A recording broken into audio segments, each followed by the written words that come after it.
Welcome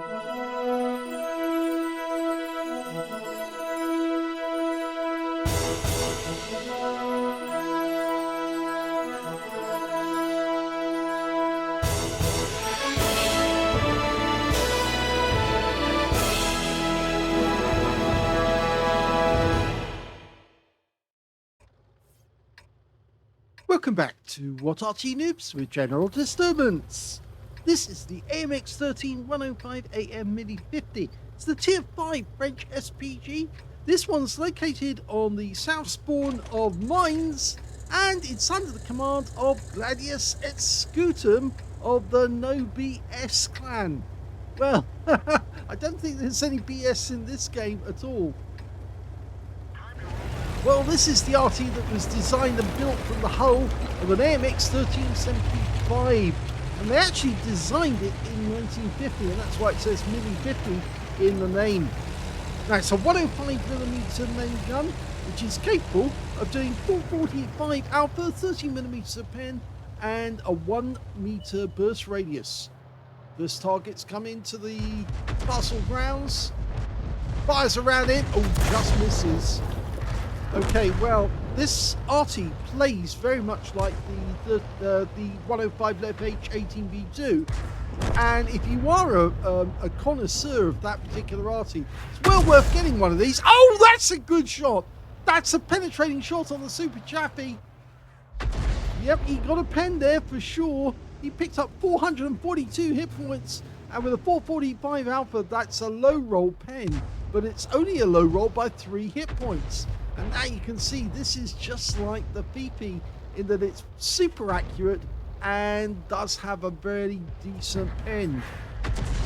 Now the Super Chaffee doesn't have much in the way of armor. It's only 30 mils, so you're not going to penetrate heavy tanks, but you will get light tanks and do a lot of damage. He fired another one in.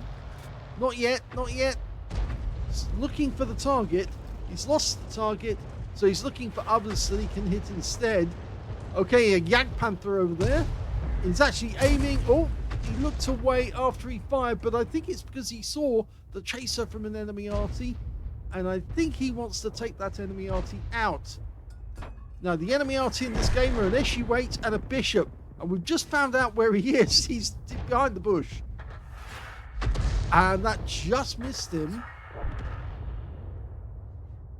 I think he is behind the bush, although he wonders if the other one's actually behind that bush. Okay, he's loaded. He's just waiting for the confirmation. In the meantime, he sees a Thunderbolt. Now, he's probably not going to be able to penetrate that guy, and I've just seen where the Bishop is. He's actually just to the left. He's just to the behind that rock, the big rock with the bush on the side. Yep, he's just there. Just saw the Tracer coming out from there. Oh, more shots going in, and he's found the Bishop. So it must have been the Eshie that's in the other position. Okay, he's trying to get it dialed in so he can shoot. Very fast reload, 13.42 by the book. And, oh, well, that just missed. It wasn't fully dialed in. He had to move slightly because the Bishop pulled back. The standard reload, as I said, 13.42. He's got 12.19, but he hit the Su-85 and got another 96 hit points and track damage as well. Well, the Eshie-8's just been spotted, and now he has been relocating after each shot. Rounds out. This looks good. Oh, it's very good! That's a kill shot. Superb. Now, he's dialing in on that spot. He knows that there's a M10 RBFM there, but I think he wonders if that guy's moved away. Now, the IS is a one-shot. Can we get a dial in? The enemy's losing tanks now. Fires there. Well, it looks like somebody got the kill. The M44 actually took down the IS. Okay, so we know the Eshie-8's gone. The Bishop is probably still behind that rock because he hasn't got a very long range, so he needs to be closer to the enemy. Now, what did we just see there? The Challenger. Okay, he's just trying to work out where to put it, and he looks away after he shoots, so we miss any chance to find out if he did hit the Challenger. If he did hit him, there wouldn't have been any explosion. The shell would have gone in, and that would have been the end of it. But he might be able to kill this VK because he is very low on hit points. The bishop's been spotted. Rounds out. Oh, he killed the VK. The VK 3601 has gone down. And look at the bishop. He's very low on hit points. Only got 3 left. So one of those shots fired after him probably did hit him. Rounds out. And he got the bishop as well. That means he's got a counter battery. He took out both enemy Arty in this game. There's only 2 enemy left. An M10 and an Su-85. The Su-85 is on that corner. And he gets taken out by the Panzer IV F2. That just leaves now the enemy M10 RBFM. Now, I think he's on the center island. And that's why the Panzer IV F2 can't see him. He's far enough away.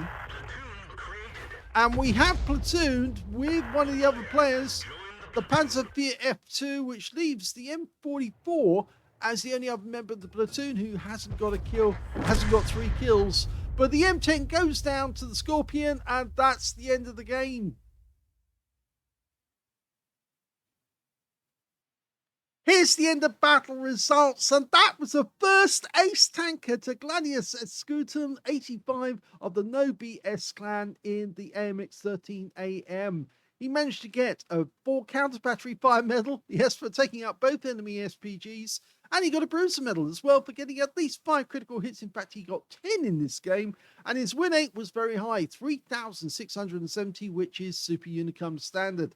Let's have a look at the team score and see where he came. Well, he didn't get the highest damage in the game. That went to the Jagdpanther on the enemy team. One of the tanks he did aim at, but he actually hit the ice instead. That Jagdpanther got a high caliber in the game for 2,366. Second highest damage in the game went to the E25 on our own team with 1,746. And in third place, the KV1S on our team with 1,590. You can see Gladiusetscutum managed to get 1,238 hit points, which puts him a little way down the table. Still better than all but the first player on the enemy team, but he does have 4 members of his own team ahead of him, which puts him in 6th place when it comes to damage. When it came to kills, though, he actually shared the top spot. The Panzer IV F2 got 3, so did Gladiusetscutum, and on the enemy team, the Super Chappy got 3 kills as well. Yes, that guy he hit with the penetrating shot actually did manage to get 3 kills, would you believe it, before he got wiped out in the game. When it came to base XP, it's the Panzer IV F2, the new premium tank, who managed to get 1,011. He's got the only balance over 1,000, so he did very well. The next one was KV1S, did 878, the E25 816, and then we've got Gladiusetscutum with 651. He still beats every player on the enemy team, but he's only 4th when it comes to base XP in this game. He fired only 15 rounds. Even with that very fast reload, it was a very quick game, only 5 minutes 15 seconds long. But he got 7 direct hits on the enemy and 2 penetrating shots in that game. So yes, that was a good one. Of course, we did see the penetrating shot on the Super Chappy, 442 and a penetrator. I think he penetrated, yes he did. The SU-8 went right through him for 300 hit points in one fell swoop. It was a very well aimed shot because he was actually leading the target, or he actually aimed at a specific point where he anticipated the enemy would go through that aim point, and then he fired at the right moment, and the shell then went right through the target as he went through it. So very well aimed. It takes a bit of skill to learn how to do that, but once you actually do it, then you get very, very well aimed shots which can severely damage the enemy. He also got 7 splashes on the enemy as well. 1,238, all of it at more than 300 meters. Damage 7 the enemy, kill 3, so didn't really get a chance to get a Confederate because he was 2 tanks off in order to get that. 307 hit points of damage assistance, and on a free-to-play account, he actually earned a profit of 33,597 credits in this game, but that's partially down to it being holiday ops, because he did get 9,112 from that and the personal reserves as well.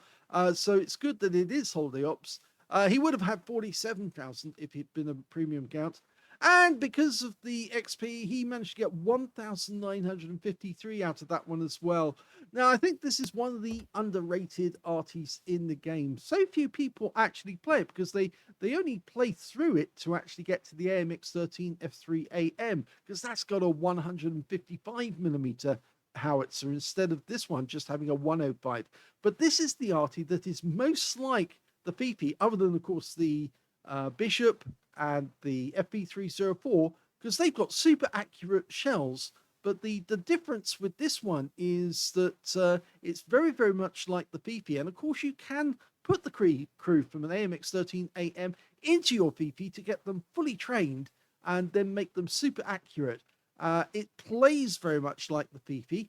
And so it's a very good RT to play, but very few people actually play it. So if you want to get a 3 marked Arty, this is the one to actually try, because so few people play it. It's much easier to get lower scores up to 3 mark levels. So you can see here, Gladiusetscutum's got 3,670 win 8. So he's doing very, very nicely in this Arty. And if he practices and keeps going, he's going to have 3 marks in next to no time at all. This was his first ace tanker, and it was a good example of how effective this little Arty can be in the right hands. But yes, if you want to get a 3 marked Arty, this is the one to do it in, because it's so much quicker than any of the others. You could say the same about the Bishop, because that's also fairly good and fairly quick to get 3 marks on. Or you could say the same about other Arties, such as the SU8 itself, or like the M44. But I think this one is probably the best one, because if you do have a Fifi, then the 105 FH 18B2, then you can use the crews, cross the crews between the two, and you get a much more efficient crew. I hope you enjoyed that replay. Congratulations to Gladiusetscutum for getting your ace tanker, your first ace. Won't be your last. You're going to be getting a lot of these in this, because, as I said, so few people play it, then the standards are fairly low, but you do get great results, and you certainly did get very good results out of this game. And if you do like this replay, please give it a like, do subscribe to our channel, leave a little comment down below because it feeds the algorithm, and thank you for watching.